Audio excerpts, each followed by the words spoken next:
क्या आप blood pressure की दवाइयाँ लेके परेशान हो गए हो? क्या आपको पता है कि ब्लड प्रेशर की वजह से आपके हार्ट पे, आपके ब्रेन पे बहुत खतरनाक असर हो सकता है? आपको आगे जाकर के हार्ट डिसीजेस या ब्रेन स्ट्रोक हो सकता है। क्या ब्लड प्रेशर की दवाइयाँ लेकर के भी आपका ब्लड प्रेशर नॉर्मल में नहीं आ रहा है? नमस्कार, मेरा नाम है डॉक्टर ऐश्वर्या फाटक। वेदोलॉजी हेल्थ मैनेजमेंट क्लिनिक्स में मैं आप सभी का स्वागत करती हूँ। आज हम यही देखेंगे कि ब्लड प्रेशर को कैसे कंट्रोल करें, ब्लड प्रेशर होता क्या है और ब्लड प्रेशर को सच में दवाइयों की ज़रूरत है या हम अच्छे जीवन शैली से, अच्छे आयुर्वेदिक उपचारों से इसको कंट्रोल कर सकते हैं। भारत अभी ब्लड प्रेशर का बहुत बड़ा कैपिटल बन चुका है। अगर हम आंकड़ों में देखें तो 40 करोड़ से भी ज़्यादा भारतीयों को ब्लड प्रेशर है, बट उनमें से सिर्फ 10% लोगों को दवाइयों की ज़रूरत होती है। ब्लड प्रेशर मतलब आपका जो सिस्टोलिक ब्लड प्रेशर और डायस्टोलिक ब्लड प्रेशर ये 120 और 80 से ज़्यादा है तो इसको हम हाई ब्लड प्रेशर बोलते हैं। नॉर्मल ब्लड प्रेशर होना मतलब नॉर्मल आपके आर्टरीज में खून बहते वक्त आपके शरीर को हार्ट जब अपना पंप करता है तो खून के नलियों से खून आपके शरीर के हर वाइटल ऑर्गन्स तक पहुंचने तक इसको एक नॉर्मल प्रेशर के साथ बहता है। वो है 120/80। 120 is a systolic blood pressure which is normal, 80 is a diastolic blood pressure which is normal blood pressure। But इससे भी ज़्यादा अगर आप +10 या प्लस माइनस की रेंज में हो, मतलब आपका 130/90 तक भी ब्लड प्रेशर है तो भी हम इसको नॉर्मल ब्लड प्रेशर बोल सकते हैं। बट अगर ये इससे ज़्यादा बढ़ रहा है तो ये ब्लड प्रेशर की शुरुआत भी हो सकती है। इसके बहुत सारे मिथ्स भी हैं, जैसे कि कॉफ़ी पीने से ब्लड प्रेशर बढ़ता है, आपको हेडेक हो रहा है, आपको चक्कर आ रहा है, मतलब आप ब्लड प्रेशर के मरीज़ हो। ब्लड प्रेशर की दवाई एक बार लेने के बाद आपको ज़िंदगी भर दवाइयों पर रहना पड़ता है, तो ऐसा कुछ भी नहीं है। ब्लड प्रेशर कॉफ़ी पीने से बिल्कुल नहीं बढ़ता है। ब्लड प्रेशर के कोई भी सिम्टम्स नहीं होते हैं, बट ब्लड प्रेशर काफ़ी लंबे समय तक रहने से इसके आपके वाइटल ऑर्गन्स पे यानी कि आपके हार्ट पे प्रेशर आ सकता है। इसलिए ब्लड प्रेशर की चिकित्सा करना, ट्रीटमेंट करना ज़रूरी है। इसमें एक वाइट कोड ब्लड प्रेशर भी है, जिसमें आप जब डॉक्टर के पास जाते हो तब आपका ब्लड प्रेशर बढ़ जाता है। वो सिर्फ एंजाइटी की वजह से होता है, वो सिर्फ घबराहट की वजह से होता है। इसका मतलब आपको सच में ब्लड प्रेशर नहीं है। इसको कहते हैं वाइट कोट सिंड्रोम।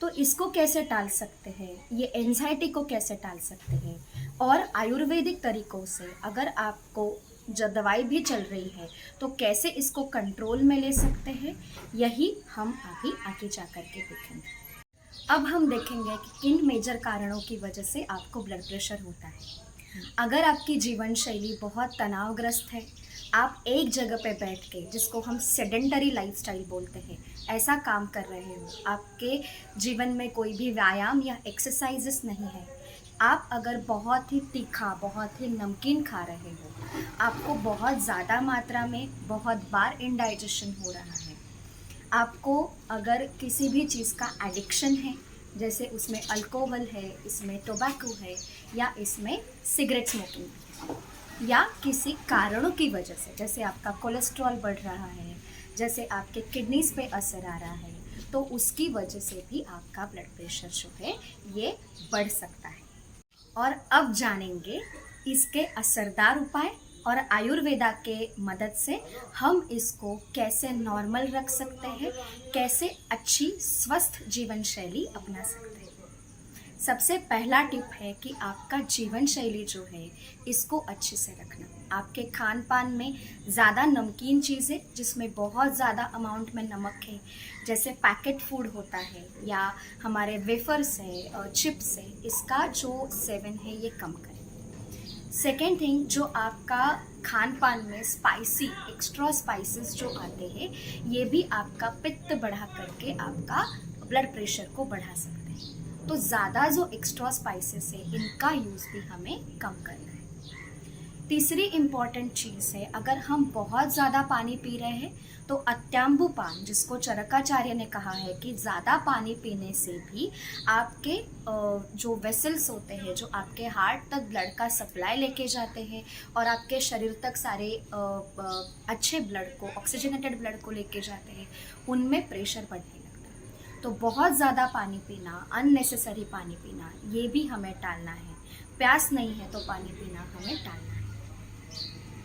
तीसरी इम्पॉर्टेंट टिप है, जहाँ पे हमें किसी भी तरीके का मेडिटेशन या किसी भी तरीके का सिंपल प्राणायाम हमारे रोज़ के जीवन शैली में एटलीस्ट 7 से 8 मिनट लाना है।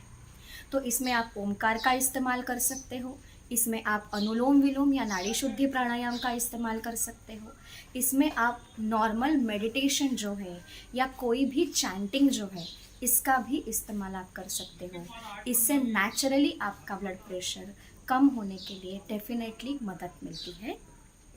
चौथी इम्पॉर्टेंट टिप है कि आप आयुर्वेदिक जो डिटॉक्स थेरेपीज़ है, जिसको हम पंचकर्म बोलते हैं, इनका भी यूज़ कर सकते हो। पंचकर्म से आपके प्रकोपित पित्त को, आपके प्रकोपित दोषों को शरीरों से बाहर निकाल करके हम आपके हार्ट को भी स्वस्थ रख सकते हैं और आपका ब्लड प्रेशर को भी हम नॉर्मल रख सकते हैं। तो इसमें वमन, विरेचन, बस्ती जैसे उपाय हैं, या फिर शिरोधारा, नस्य यानी मेडिकेटेड ऑयल या मेडिकेटेड घी के 2-2 ड्रॉप्स आपके दोनों नाक में डालना, ये एक बहुत ही आसान चिकित्सा है जो आप आपके घर में भी कर सकते हो। इसके अलावा फुट मसाज का उपयोग भी आप कर सकते हो। फुट मसाज से ब्लड का सर्कुलेशन बढ़ने के लिए बहुत ज़्यादा मदद होती है। अब देखेंगे कौन से हर्ब्स ऐसे हैं जो हमें ये ब्लड प्रेशर कम करने के लिए या गोलियों पे जो हमारी डिपेंडेंसी है उसको कम करने के लिए हमारी मदद कर सकता है। तो आयुर्वेदा का सबसे इम्पॉर्टेंट हर्ब है जो है सर्पगंधा। अभी ये सर्पगंधा आपको बहुत ही कम मात्रा में, पाव टीस्पून, 1/4 टीस्पून से भी कम मात्रा में आपको लेना है। खाना खाने के बाद गर्म पानी के साथ आपको इसका सेवन करना है कम से कम 15 से 20 दिन। इससे आपका ब्लड प्रेशर कम होने के लिए मदद मिलती है। दूसरा हर्ब्स है ब्रह्मी। तो ब्रह्मी का यूज़ करने की वजह से जो एंजाइटी इंड्यूस्ड ब्लड प्रेशर है, स्ट्रेस इंड्यूस्ड ब्लड प्रेशर है, इसको हम कम कर सकते हैं। ब्राह्मी चूर्ण या ब्राह्मी टैबलेट्स आपको 1 टीस्पून रात में सोने से पहले या 1 गोली रात को सोने से पहले आप ले सकते हो। बट ये सारे उपाय आपको आयुर्वेदिक चिकित्सक के सलाह से ही करने हैं, बिकॉज आपके प्रकृति को, आपके कारणों को, हेतु को जान के वो आपको प्रॉपर गाइड करने में आपकी मदद करेंगे। ऐसे ही टिप्स को देखने के लिए, अपने शरीर को, अपने मन को स्वस्थ रखने के लिए वेदोलॉजी हेल्थ मैनेजमेंट क्लिनिक्स को लाइक कीजिए, शेयर कीजिए, सब्सक्राइब कीजिए। धन्यवाद।